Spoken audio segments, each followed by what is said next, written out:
క్రీస్తునందు మిక్కిలి ప్రియమైన బిడ్డలారా, అందరూ బాగున్నారు కదా. ప్రభు అయిన యేసుక్రీస్తు నామంలో మీకు శుభములు. ప్రభునందు ప్రియ బిడ్డలారా, ఈరోజు మన యొక్క అంశము రాజైన సౌలు రక్షింపబడినాడా. రాజైన సౌలు రక్షించబడినాడా. ఈ యొక్క వాక్యం ద్వారా ఈ సౌలు యొక్క జీవితాన్ని మనం సరిచూసుకుంటూ మరి మన యొక్క రక్షణ ఎలాగుంటుంది అనేది మనము తెలుసుకోబోతున్నాం. ఈ వాక్యం కొరకు ప్రార్థన చేసుకుందాం. పరిశుద్ధుడా, మహోన్నతుడా, సర్వోన్నతుడైన దేవా, నీ కృపగల దయగల నామానికి స్తోత్రాలు. ప్రభువా, ఇదిగో నాయన, మేము సౌలుని గురించి ధ్యానిస్తుండగా ఈ సౌలు జీవితం ద్వారా మాకు నాయన నువ్వు సత్యాన్ని బయలుపరిచి నాయన మేము ఆ సౌలు జీవితం ద్వారా మేము నేర్చుకోవాల్సిన పాఠాలను మాకు బోధించమని ప్రభువా, ఈ సమయాన్ని వింటున్న బిడ్డలను నన్ను నీకు సమర్పిస్తూ నీ ఆత్మచేత నడిపించి మీరే మాట్లాడి మీరే ఒప్పించి సమస్తమును మీరే జరిగించి ఈ సమయమంతటి నీ ఆధీనంలో ఉంచుకొని మీరే మహిమ పొందుకోమని మా ప్రభు అయిన యేసుక్రీస్తు అతి పరిశుద్ధమైన నామంలో అడిగి వేడుకొని ప్రార్థించి పొందినాము తండ్రి, ఆమేన్. ప్రభునందు ప్రియబిడ్డలారా, రాజైనటువంటి సౌలు రక్షించబడినాడా లేదా, ఈ అంశాన్ని మనము తెలుసుకోబోతున్నాం, ధ్యానించబోతున్నాం. రాజైన సౌలు యొక్క చివరి దినాలన్నీ చూస్తే అవి అపజయముతో కూడినందున మనము ఏమనుకుంటాము, అతడు రక్షించబడినాడా అనే ప్రశ్న మనకు కలుగుతుంది. ఎందుకంటే సౌలుని గురించి మనము ఎన్నో విషయాలు, అతడు దావీదు పైన విషపు చూపు చూశాడని, అసూయ కలిగి పగబట్టి చంపాలని ఎన్నో ప్రయత్నాలు చేశాడని, తర్వాత అనేకమైనటువంటి దురాత్మల చేత పీడింపబడినాడని, ఇవన్నీ ఆయన జీవితంలో జరిగిన విషయాలను తలంచుకున్నప్పుడు సౌలు నిజంగా రక్షించబడినాడా, దేవుని రాజ్యానికి మరి అర్హుడా కాదా అనేది మనకు సందేహం వస్తూ ఉంటుంది కదా, ఆ ప్రశ్న మనకు పుడుతుంది. కాబట్టి సౌలు రక్షణ గురించి మన యొక్క విశ్వాసులలో అనేకమైన భేదాభిప్రాయాలు ఉండవచ్చు. ప్రియబిడ్డలారా, లోతు దినములలో ఆ లోతు యొక్క ఆ చివరి దినాలు, సౌలు యొక్క ఈ చివరి దినాలు, ఇవి లోతు యొక్క చివరి దినాల కన్నా సౌలు యొక్క చివరి దినాలు మరి ఎంతో మంచివిగా కనబడడం లేదు. కాబట్టి ప్రియబిడ్డలారా, పేతురు రాసినటువంటి 2వ లేఖ 2వ అధ్యాయము 7-9 వచనాలలో దుర్మార్గుల కామ వికారయుక్తమైన నరవడి చేత బహు బాధపడిన నీతిమంతుడకు లోతును తప్పించెను. ఆ నీతిమంతుడు వారి మధ్యన కాపురం ఉండి తాను చూచిన వాటిని బట్టి వినిన వాటిని బట్టి వారి అక్రమైన క్రియ విషయములలో దినదినము నీతిగల తన మనసును నొప్పించుకొనుచూ వచ్చెను. భక్తుడైనటువంటి లోతు ఈ విధంగా శోధించబడ్డాడు. ఆ శోధన నుండి తప్పించుకోవడానికి లోతు తనను తానే నొప్పించుకుంటూ ఎవరిని ఏమనకుండా అలా అతని చివరి దినాలు ఉన్నాయి. మరైతే సౌలు యొక్క జీవితం, లోతును మనము నీతిమంతుడని చెప్పబడుతుంది. చాలామంది ఏమన్నారు, వాళ్ళ స్నేహితులు ఆనాటి వాళ్ళంతా ఏం పాపం చేశాడో ఏం చెందాడో, అందుకే ఈ రోగము, ఈ కష్టము, ఈ యొక్క నష్టాలని. కానీ లోతును నీతిమంతుడుగా ఉండి నీతిమంతుడును లోతు అని తప్పించబడ్డాడు. ఆ నీతిమంతుడు తన మనస్సును నొప్పించుకొనుచు దేవుని వాక్యాన్ని మనము చూసినట్లయితే తను తాను బాధపరుచుకుంటున్నాడు. కానీ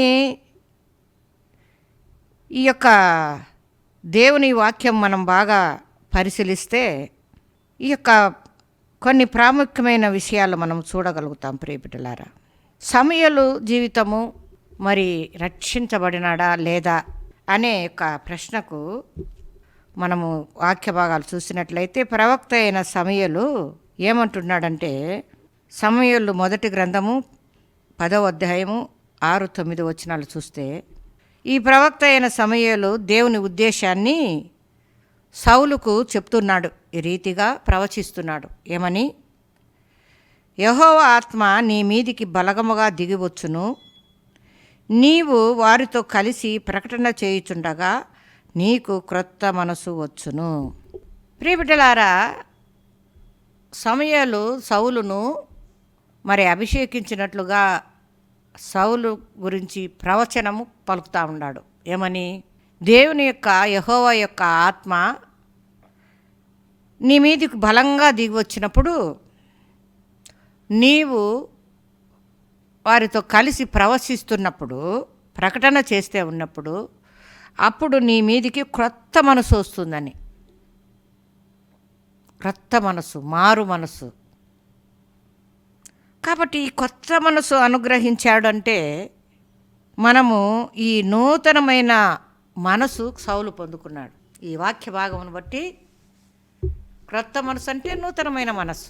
యెహోవా ఆత్మ అతని మీదికి బలంగా దిగి వచ్చినప్పుడు అతడు ప్రకటిస్తూ ఉంటే అతనికి క్రొత్త మనసు దయచేయబడింది.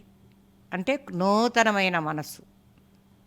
కాబట్టి నూతనమైన మనస్సు సౌలు పొందుకున్నాడంటే రక్షించబడినాడా లేదా?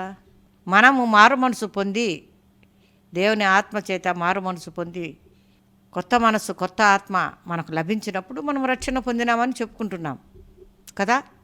అలాగే దేవుని ఆత్మ, యెహోవా ఆత్మ సౌలు మీదికి వచ్చినప్పుడు అతను మాట్లాడుతుంటే, ప్రవచిస్తుంటే కొత్త మనసు వచ్చేసిందంట. నూతనమైన మనసు వచ్చింది. దీనిని బట్టి సౌలు రక్షించబడినాడని మనకు తెలియపరచబడుతుంది ఈ వాక్యం ద్వారా. కాబట్టి ఇంకొక వాక్యంలో చూస్తే, యెహోవా ఆత్మ సౌలును విడిపోగా యెహోవా యొద్ద నుండి దురాత్మ ఒకటి వచ్చి అతనిని వెరిపించగా అని వ్రాయబడింది. ఇక్కడ యెహోవా ఆత్మ ఎప్పుడైతే సౌలును విడిచిపోయిందో అప్పుడు దేవుని దగ్గర, యెహోవా దగ్గర నుండే ఒక దురాత్మ, యెహోవా ఆత్మ విడిచిపోయినప్పుడు ఒక దురాత్మ ఒకటి వచ్చి అతన్ని భయపెడుతుందంట. వెరిపిస్తుందంటే భయపెట్టుతూ ఉన్నది. వెరిపించగా అని వ్రాయబడింది ప్రియబిడ్డలారా. కాబట్టి దానిని బట్టి నశించనని మనము తీర్మానము చేసుకోవచ్చునా? యెహోవా దగ్గర నుండి ఒక దురాత్మ వచ్చి సౌలును భయపెడుతుంది, ఆవహించి. కాబట్టి దానిని బట్టి సౌలు నశించిపోయినాడని మనం అర్థం చేసుకోకూడదు. ఎందుకంటే ప్రియబిడ్డలారా, ఈ యొక్క కృపాయుగంలో మరి దైవాత్మ, పాత నిబంధన కాలంలోని దైవాత్మకు భేదం ఉంది. ఈ దినాలలో విశ్వాసులలో పరిశుద్ధాత్మ నివసించినట్లుగా పాత నిబంధన కాలంలో పరిశుద్ధాత్ముడు నివసించలేదు. ఇది భేదం. ఇప్పుడు పరిశుద్ధాత్మ మనలో నివసిస్తున్నాడు. కానీ పాత నిబంధన కాలంలో పరిశుద్ధాత్మ మనుషులలో నివసించలే. మరి ఏం జరుగుతుంది? దైవ వాక్యము, ఆ దైవ కార్యాలు జరగాలనుకున్నప్పుడు, నిర్వహించాలనుకున్నప్పుడు ఆ దైవ ఆత్మ దైవ జనుల మీదికి వస్తున్నది. కాబట్టి ఇక్కడ ఎప్పుడైతే దేవుని కార్యాలు జరిగించాలనుకున్నప్పుడు, దేవుని కార్యాలన్నిటినీ నిర్వహించాలనుకున్నప్పుడు ఆ దైవాత్మ దైవజనుల మీదికి, దేవుడు ఏర్పరచుకున్నటువంటి దైవజనుల మీదికి వచ్చెను. ఇప్పుడైతే పరిశుద్ధాత్మ మనలోకి వచ్చి మనలో నివసిస్తున్నాడు. అప్పుడు ఆ పాత నిబంధన కాలంలో పరిశుద్ధాత్ముడు మనుషులలో నివసించలేదు. ఏదైనా దేవుని కార్యం ఉన్నప్పుడు మాత్రమే దైవజనుల మీదికి వస్తూ ఉండేవాడు పరిశుద్ధాత్మ. వచ్చి ఆ దైవ వాక్యాలు, దైవ కార్యాలు, దైవ ఉద్దేశాలు దైవజనులకు, ఏర్పాటు చేసుకున్నటువంటి దైవజనులకు తెలియపరచడానికి దేవుని ఆత్మ, దైవాత్మ వారి మీదకి వచ్చేది. కాబట్టి ప్రియబిడ్డలారా, ఈ భేదము మనము చూడాలి. పరిశుద్ధాత్ముడు ఆనాడు దైవజనుల మీదికి దైవ కార్యం ఉన్నప్పుడు మాత్రమే ఆ మనుషుల మీదికి వచ్చి ఆ కార్యాలు నిర్వహించేవాడు. ప్రియబిడ్డలారా, యోహాను సువార్త 14వ అధ్యాయము 17వ వచనంలో ప్రభు తన శిష్యులతో చెప్పిన మాటలు మనము గుర్తించుకుంటే ఆయన ఏమంటున్నాడు? పరిశుద్ధాత్మ మీలో ఉండును, పరిశుద్ధాత్మ మీలో ఉండును. ప్రభు చెప్తున్నాడు ఇప్పుడు పరిశుద్ధాత్మ మనలో ఉంటాడని. కాబట్టి ప్రియబిడ్డలారా, పరిశుద్ధాత్మ పని, పాత నిబంధన కాలం పని ఇదంతా కూడా ఈ నూతన నిబంధన కాలంలో మరి పాపంలో పడినప్పుడు సౌలుకు సంభవించినట్లే సంభవిస్తుందా? దావీదు ఎప్పుడైతే సౌలులో ఉన్నటువంటి యెహోవా ఆత్మ విడిచిపోయిందో, విడవగానే దురాత్మ వచ్చిందని దావీదుకు తెలుసుకొని భయపడ్డాడు. నా దగ్గర నాలో ఉన్నా కూడా దేవుని ఆత్మ నన్ను విడిచిపోతుందేమో అని దావీదు భయపడి దేవుని అంటాడు. మనం పాట కూడా పాడుకుంటున్నాం కదా, నీ ప్రేమ నా నుండి తొలగిపోనీయకు, నీ ఆత్మ నా నుండి తీసివేయకు, నీ ప్రేమలో నన్ను పెంచుము, నీ సేవలో జీవించెదా ప్రభువా యేసయ్యా కృపా సత్య సంపూర్ణుడా. కాబట్టి దావీదు కూడా నీ ఆత్మ నా నుండి తీసివేయొద్దు, తొలగిపోనియొద్దని భయపడి అన్నాడు, దేవుని వేడుకున్నాడు. ప్రియబిడ్డలారా, నీ పరిశుద్ధాత్మ నా యుద్ధ నుండి తీసివేయొద్దని. ఎందుకంటే పరిశుద్ధాత్మ పనిని మనము బాగా తెలుసుకోవాలి. అప్పుడు ఇప్పుడు ఎలా ఈ పరిశుద్ధాత్మ పని చేస్తున్నాడు. కాబట్టి పరిశుద్ధాత్మ మరి సౌలు యొక్క రక్షణ కోల్పోయాడా, కోల్పోలేదా, ఇది మనం తెలుసుకోవాల్సింది. సౌలుపై దేవుని తీర్పులు ఎన్నో వచ్చినాయి కదా.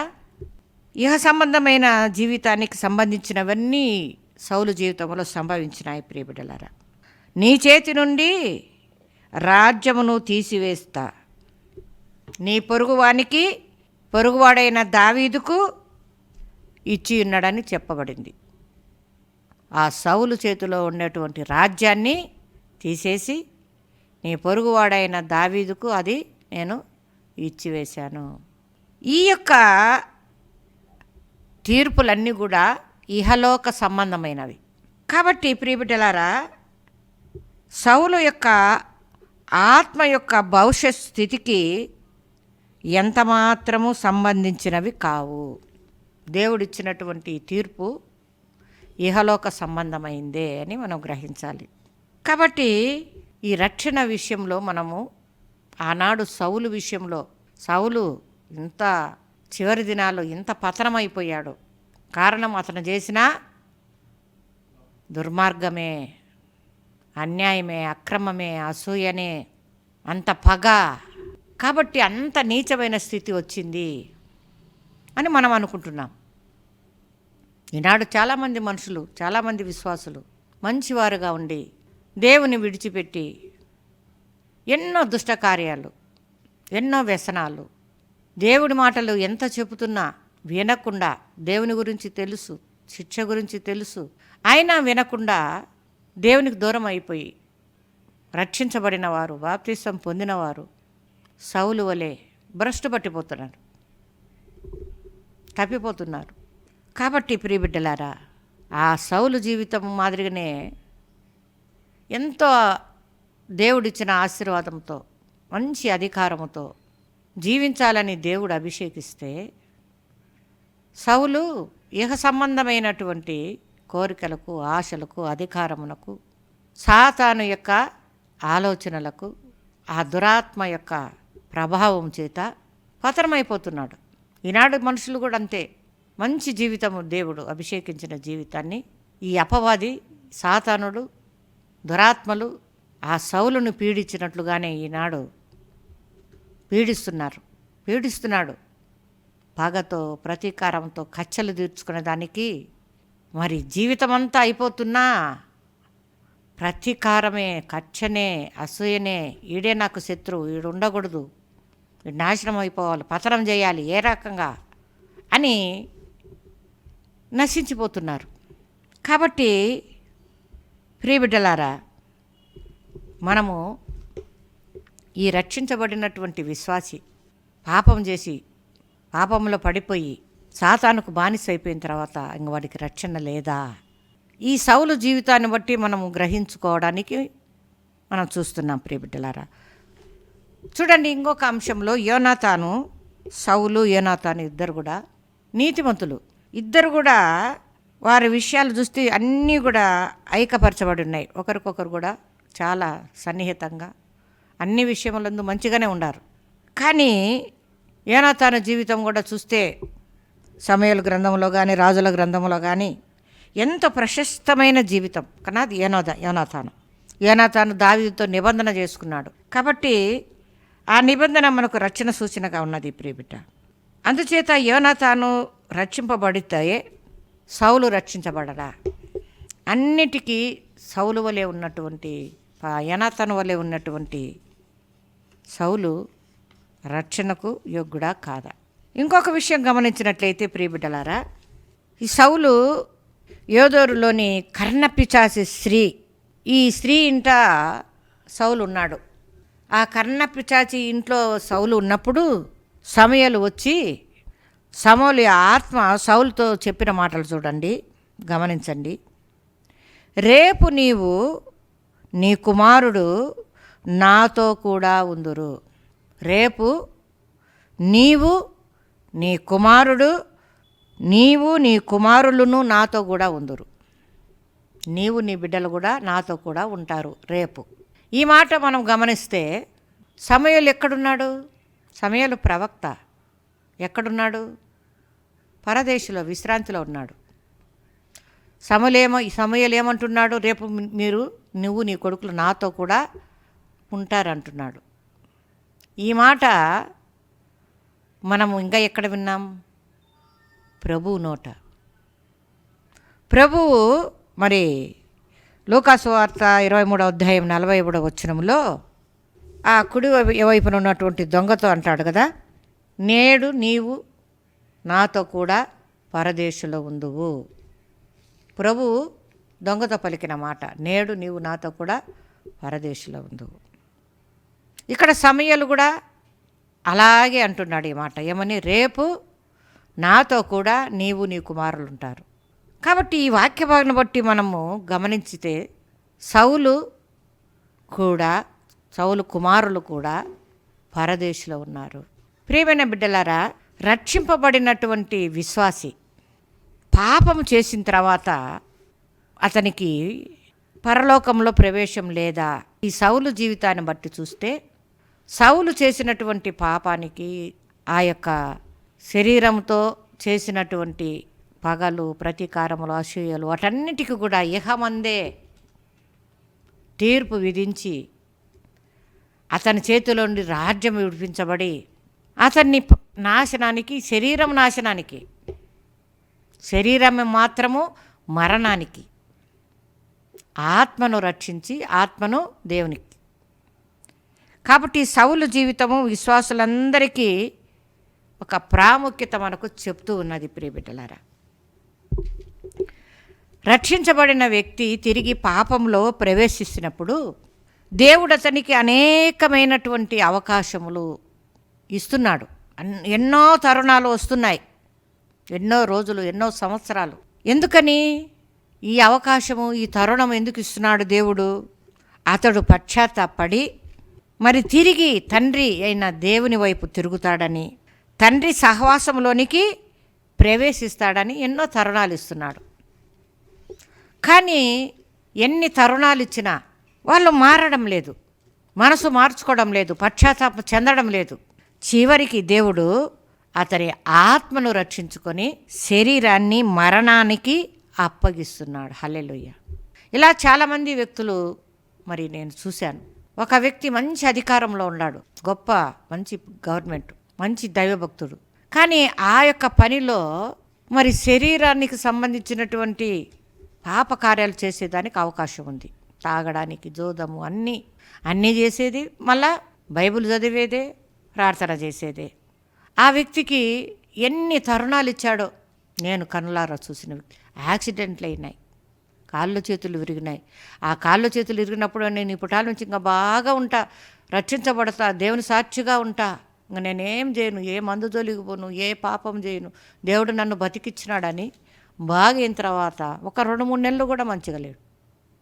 మళ్ళా మామూలు జీవితమే, మళ్ళా గొప్ప ఉపద్రవం, మళ్ళా మరణం వరకు పోయినాడు. మళ్ళా దేవుడు రక్షించినాడు. వాళ్ళు వీళ్ళు ప్రార్థన చేసి ఇప్పటికైనా మారు, దేవుడు నిన్ను కాపాడుతాడంటే మళ్ళా బ్రతికాడు. మళ్ళా బ్రతికిన మళ్ళా మామూలే. ప్రియబిడ్డలారా, ఆ వ్యక్తికి ఇంకా మరణకరమైన వ్యాధినిచ్చి చివరికి అతడు లాస్ట్గా మరణశైలిలో అప్పుడు పరిపూర్ణమైన పశ్చాత్తాపం. అప్పుడు మేము కూడా నీ చిత్తమైతే నన్ను కూడా జ్ఞాపకం చేసుకో అని, దొంగ వల్లే నువ్వు ప్రార్థన చేసుకో, పరదేశంలో ఉంటావు అని దైవజనులు, దైవ సేవకులు, మా ఇటోళ్ళు చెప్పడం. ఇంకా నాకేమొద్దు, నేను మారిపోయినాను, నన్ను ఇప్పుడు దేవుడు తీసపోతే చాలు అని మారు మనసు పొంది చనిపోయినారు. ఖచ్చితంగా వాళ్ళు దేవుని రాజ్యంలో పరదేశంలో చేరి ఉంటారంటే అంత పరిపూర్ణ పశ్చాత్తాపం చెందిన తర్వాత దేవుడు ఇంకా ఉంచలే వారిని. ఎందుకంటే వాళ్ళ దేవుడికి ఆత్మ రక్షించుకోవాలి. కాబట్టి ఆత్మను రక్షించుకోవడానికి శరీరాన్ని మరణానికి అప్పగిస్తున్నాడు. కాబట్టి సౌలు యొక్క జీవితము మన పతనమయ్యే విశ్వాసుల జీవితం మనము సరి చేసుకోవచ్చు బిడ్డ. సౌలు ఆత్మచేత నింపబడిన వ్యక్తి, యెహోవా ఆత్మచేత. కానీ ఆ యెహోవా ఆత్మ ఆ కాలంలో మనుషులలో నివసించేది కాదు. ఈనాడు ప్రతి ఒక్క విశ్వాసులో, రక్షించబడినటువంటి విశ్వాసి, పరిశుద్ధతలో ఉన్న విశ్వాసి ఆత్మ వారిలో నివసిస్తున్నాడు. పాత నిబంధన కాలంలో నివసించలేదు. దైవజనులపైకి దైవాత్మ ఆయా కార్యములు నిర్వహించడానికి ఆ దైవజనుల మీద దిగి వచ్చేవాడు ఆత్మ. ఇప్పుడైతే నేరుగా మనలోనే నివసిస్తున్నాడు. అయితే అప్పటికిప్పటికి తేడా ఏమిటంటే, మనము కూడా పశ్చాత్తాపం చెంది పాపి అయిన పాపంలో మరి ప్రవేశించినటువంటి వ్యక్తి, పాపంలో ప్రవేశించిన బిడ్డకు ఇంకా దేవుడు యొక్క అనుగ్రహం లేదా అంటే ఉంది. పశ్చాత్తాపం చెందితే, మనకు ఇచ్చిన తరుణంలోనే మన పశ్చాత్తాపం చెంది పూర్తిగా చెందితే మనం ఈ లోకంలోనే మనం పరిశుద్ధులుగా నిత్యరాజ్యానికి వారసులుగా జీవిస్తాము. లేకపోతే మరణం ద్వారా శరీరాన్ని మరణింపచేసి ఆత్మను రక్షిస్తాడు. కాబట్టి రక్షించబడిన వారు నరకానికి పోరు. దేవుడు ఎలాగైనా సరే ఆ యొక్క సౌలుకు ఇచ్చిన తీర్పులు మాదిరిగా మనకు వస్తాయి. ఆ తీర్పులన్నీ భరించే కన్నా మారు మనసు పొంది చక్కగా ఉంటే ఎంత మేలు కదా. సౌలు ఎంత చివరి దోనాలు ఎంత గడ్డుగా గడిచిపోయినాయి. అంత మహారాజు, దేవుని ఆత్మ అభిషేకం, ఆయన ప్రవచించుంటేనే కొత్త మనసు వచ్చింది. కాబట్టి మనం నూతన ఆత్మను పొంది, పరిశుద్ధాత్మను పొందుకొని రక్షించబడిన మనము ఆ ఆత్మను పోగొట్టుకోకుండా, ఒకవేళ విశ్వాసిగా రక్షించబడి మరీ పతనమై పాపములో ప్రవేశిస్తే దేవుడు తరుణం ఇస్తున్నాడు. ఈరోజు మనం బ్రతికి ఉన్నాం, ఈరోజే రక్షణ దినమని. ఇక మీదట చేయకుండా ఆ పాపము ఏందో ఎవరికి వారికే తెలుసు. అవి చేయకుండా ఒక నిబంధన చేసుకొని, నిర్ణయం తీసుకొని దాని మీద నిలబడి మనము కానీ ఉంటే మనకు శరీరం కూడా దేవుడు ఇచ్చిన ఆవిష్కాలము, దేవుని సాక్షులుగా జీవిస్తాము, దేవునికి మహిమకరంగా ఉంటాము. లేదా దేవుడు మనలను మరణానికి అప్పగించి ఆత్మను రక్షించుకుంటాడు. కాబట్టి సౌలు ఎక్కడికి వెళ్ళాడు? నరకానికి వెళ్ళాడా? లేదు. సౌలు కూడా రక్షించబడి పరదేశకు వెళ్ళినాడని వాక్యం ద్వారా మనము గ్రహించగలుగుతున్నాం. కాబట్టి దేవుడి కొద్ది మాటలు దీవించునుగా ప్రార్థన చేసుకుందాం. పరిశుద్ధుడా, పరిపూర్ణుడా, సర్వోన్నతుడైన దేవ, నీ కృపగల దయగల నామానికి స్తోత్రాలు. అవును ప్రభా, ఈనాడు ఎంతోమంది విశ్వాసులు ప్రభా సౌలు వలె అభిషేకం పొంది నాయన ఆత్మను పోగొట్టుకొని పతనమైపోతున్నారు. కానీ ప్రభా నశించిపోకుండా నాయన మేము తెలుసుకున్నాం, మారు మనసు పొందితే, పశ్చాత్తాపం చెందితే, తిరిగి తండ్రి సహవాసంలోనికి మేము నడిపించబడితే ఆ రక్షణ మళ్ళా తిరిగి పొందుకుంటామని ప్రభా అట్టి అవకాశం విన్న బిడ్డలకు వారి తప్పులు తెలుసుకొని తమ పాపాన్ని ఒప్పుకొని పశ్చాత్తాపం చెంది తిరిగి నీ సహవాసంలోనికి, నీ సన్నిధిలోనికి చేర్చబడాలని ప్రార్థిస్తున్నాం ప్రభా.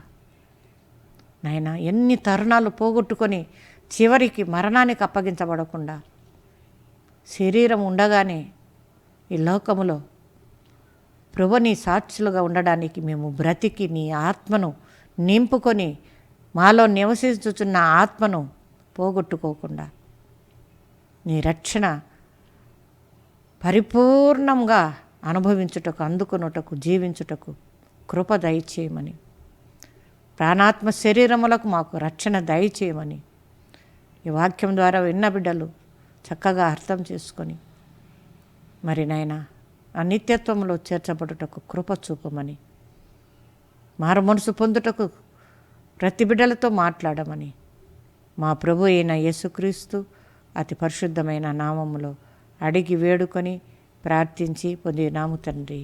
ఆమేన్, ఆమేన్.